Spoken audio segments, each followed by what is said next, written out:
Well, Tom and Paul and Lisa, Stephen Miller is one of his chief domestic advisors said, yeah, they want to buy Greenland. They want to control Greenland somehow. And if they want to do that, at least the most famous precedent would indicate they need Congress's permission in a vote to authorize using U.S. dollars to do that. Is that a Louisiana purchase? It is a Louisiana purchase, and we're going to buy a major territory. Now, a lot of people don't know the scope of Louisiana Purchase, how much land that was, and why it was so important, to go west and sort of opening that entire gateway and really solidifying, I think, U.S. expansion. So it's really going to have to be a justification when, again, people are worried about things at home. The president seems to be focusing, with some exceptions, on matters abroad. Wendy, should we be surprised that Congress is giving the president a fair amount of leeway here on these international efforts in Venezuela, maybe Greenland, maybe some other areas? Should Congress be taking a larger role here? Well, on Venezuela, the president of the United States can take military action without talking to Congress, without telling Congress, for some limited period of time. And, the technicalities of the War Powers Act is really boots on the ground, troops that are going to be there. You have about 45 days, then you have to ask permission again for 45 days. Then you need an authorization of military force like we had in Iraq. That's the rule. That's the law. The president seems to find ways of exercising presidential power without following the law. But right now, he is within the bounds of presidential power in Venezuela. Greenland's totally different, and you're seeing Republican senators jump, really get out there very quickly and say, we're not buying Greenland. What are we doing? We don't need Greenland. This doesn't seem to be what we should be focusing on. So you've got some prominent Republican voices in the Senate saying, no, we're not going to approve this. So I don't know how he moves money from the Treasury somehow to buy Greenland without that support, but it's a bigger matter. Republicans don't love to get involved in these conflicts without any end game, except, of course, Iraq under George W. Bush. So going into an election year, how do you tell your constituents this is what we should be doing? And Trump hasn't given them a really clear explanation they can use with their constituents. So politically, how does this play in an election year for the Republicans and the Democrats here with President Trump, like many presidents do here at this stage of their, in a second term, focusing on international efforts? How does this play domestically, do you think, politically?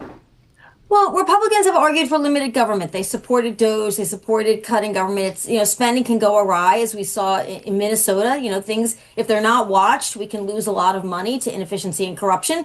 That's a winning message with most voters. But how does that improve voters' lives right now? And the Democrats have the task, without being in power, of saying, if you give us power, we will make your life better on these dimensions. And Republicans now are sort of saddled with explaining how they can control the entire federal government and not make things better for people. Right. And going into Greenland and Venezuela doesn't really show voters there. So both parties face some challenges. They're kind of inverse of each other. Wendy Schiller with us with Brown University. Can't say enough about her academic effort. A new treatise out on inequality across states in America at Cambridge. We're celebrating that as well. Paul, in the old days, you and I studied the Louisiana Purchase, before a Duke basketball game. Sure. We read like 6 pages in the Cliff Notes. Yep. David Rubenstein now at the archives, you go in, you can see the actual photo images of the 7-page document. You can click and get a transcription. So here's where we're heading, Professor Schiller. I'm making this up, folks.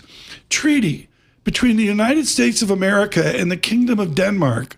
The President of the United States of America and the First Consul of the Kingdom of Denmark and the name of the Danish people, designed to remove all sorts of misunderstanding relative to the pursuit of happiness and all the rest of it. Wendy, are we heading towards, almost a Versailles Hall of Mirrors document signing with Denmark? Well, again, we know this from history. Presidents need the Senate to approve treaties. That's the rule. That's in the Constitution. You can't really get around that. So he could sign a document and they could have some ceremony, but it wouldn't have any standing unless the Senate approves the treaty. And we know that Senates have rejected treaties in the past. Ask Jimmy Carter on SALT II. So you can get rejected. And certainly, I think this is the thing that the Republicans want to avoid. The Republicans in Congress now are running from behind to keep control of the House and maybe even the Senate. and they need something to help them get back into the game. Having to attend a signing ceremony on purchasing Greenland is not going to get the Republicans back in the game to hold power in 2026. I mean, Paul, this is the Detroit Lions blue button. Excuse me, Paul. This is a huge deal. The Senate, we don't know, as Professor Schiller just said. It's up for grabs. It is. So again, the news is coming fast and furious. Wendy, we had this ICE Minneapolis shooting, kind of raising questions just about ICE in general and how ICE interacts with citizens and non-citizens.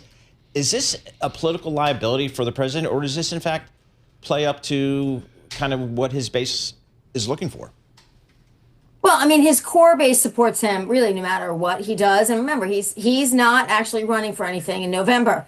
But we've seen with George Floyd in Minneapolis in particular also how this event could catalyze and organize what have been resistance movements across the country to ICE and the placement of the National Guard in major cities. And that could really bring it all together under the umbrella of overreach and overstepping power. We know that the vast majority of Americans, or the vast majority, 63% or so, disapprove of ICE tactics. So this is not going to help that number with Republicans, and independents are in that mix, as are Republican voters. So you have to ask yourself, if you're Congress, do you want to defend these measures consistently? The real power Trump has now still over the Republicans in Congress is the primaries. He can swoop in and shift a primary. At least we saw that in the fall. If he can still do that, they have to stay loyal to him because they don't want him to come into their backyard and get them a primary challenge that they can't win.